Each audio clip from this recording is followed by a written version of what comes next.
खबर अंबेडकर नगर से है। आपको बता दें, अंबेडकर नगर पहुंचे सूबे के कैबिनेट मंत्री मत्स्य विभाग संजय निषाद ने विपक्ष पर जमकर हमला बोला और कहा कि G20 की मेजबानी हमारे लिए सौभाग्य की बात है। मोदी जी ने देश की अर्थव्यवस्था को 10वें 5वें स्थान पर लाया है। जहां भारत नाम का विरोध लोग ही कर रहे हैं जिनकी सरकार में इसका प्रस्ताव लाया गया था। कभी ब्रिटेन हमें सैकड़ों साल गुलाम बनाया था, ब्रिटेन ने हमें, और आज भारतीय का वहां प्रधानमंत्री है। ये हमारे लिए सौभाग्य की बात है। घोसी उपचुनाव पर उन्होंने कहा कि इस पर सपा को बहुत खुश होने की आवश्यकता नहीं है, क्योंकि 2022 में वह ही इस सीट पर जीती थी।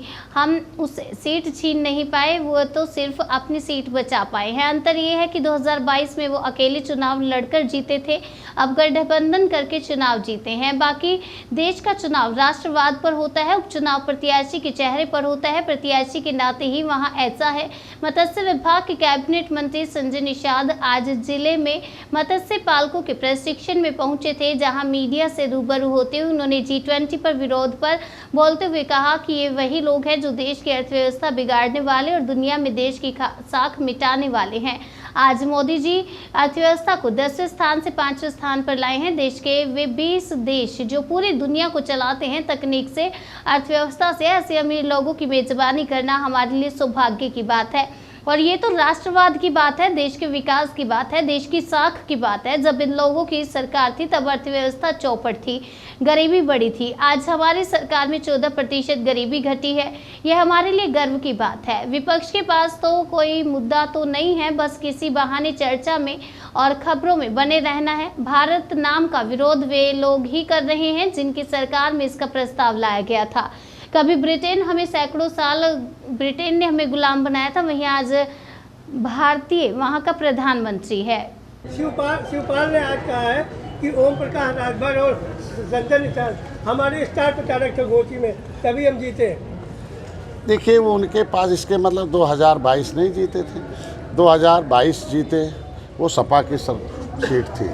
और आज के बाद उन्होंने गठबंधन से जीता, कांग्रेस ने दिया और है, तो इसके मतलब सपा मजबूत कहाँ हुई है। पहले 2022 में तो अकेले लड़ा था, आज अगर उन्होंने कई लोग मिल के लड़े हैं तो सपा की सीट थी, हम सपा से छीनने में नाकाम हम रहे, छीन नहीं पाए, बस इतने अंतर है। और क्या है, हम पहले भी हारे थे, इस बार भी हारे थे। देश का चुनाव जो होता है लोकसभा का, वो राष्ट्रवाद पर होता है।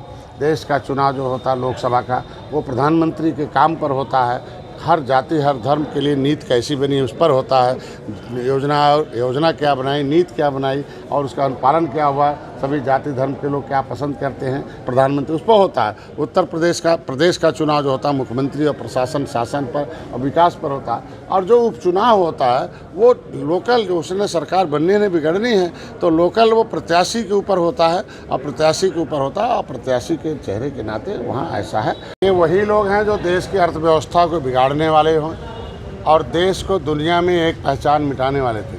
आज मोदी जी ने देश की पहचान बनाई है, अर्थव्यवस्था को उन्होंने 10वें से 5वें नंबर पर लाया है। अब 20 अमीर देश जो दुनिया के लोग हैं, जो पूरी दुनिया को चलाते हैं टेक्नोलॉजी से, अर्थव्यवस्था से, ऐसे लोगों का मेजबानी भारत ने किया है। हमारे लिए सौभाग्य है सभी राजनीतिक दलों को मिलकर। ये राष्ट्रवाद का मामला है, ये देश के विकास का मामला है, दुनिया में साख का मामला है, इज्जत का मामला है। हमारी इज्जत बननी जानी चाहिए, सब मान सम्मान स्वाभिमान, ये हम, उसके बाद रोटी कपड़ा और मकान है। इन लोगों के हाथ में सत्ता थी, कभी तो किया नहीं इन लोगों ने।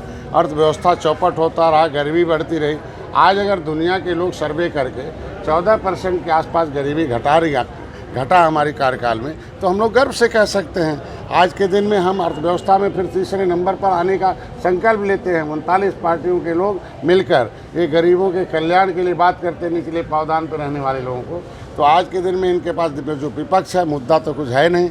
अब बस किसी बहाने पेपर में छपना, किसी बहाने लोगों को बताना, किसी बहाने लोगों को गुमराह करना है। विकास का नाम तो कुछ है ही नहीं था इनके साथ में। इन लोगों ने आज के दिन में, इससे पहले यही सरकारें कि इंडिया नहीं भारत होगा, यही प्रस्ताव पारित किए थे माननीय मुलायम सिंह। इंडिया शब्द नहीं रहेगा, भारत शब्द रहेगा। तो मतलब अगर अंग्रेज़ों की पहचान, मैं तो यही कहता हूँ कि आज भारत है, अंग्रेज़ों के समय इंडिया था, मुग़लों के समय हिंदुस्तान था, उससे पहले जम्मू द्वीप था।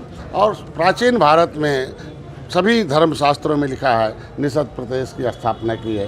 तो मैं कह रहा हूँ आज ये महाबृहद भारत की बात करते हैं, वसुधैव कुटुंबकम की बात करते हैं। और वसुधैव कुटुंबकम में आपने देखा होगा भारतीय संस्कृति के रूप में अगर ब्रिटेन का प्रधानमंत्री आकर हमारी संस्कृति को, सनातन धर्म को और जाकर अक्षरधाम में प्रणाम करते हैं, तो कभी ब्रिटेन हमें गुलाम बनाया था 350 वर्ष। अब ब्रिटेन में पहली बार भारत का प्रधानमंत्री, भारतीय मूल का प्रधानमंत्री बने, तो हमारे लिए गर्व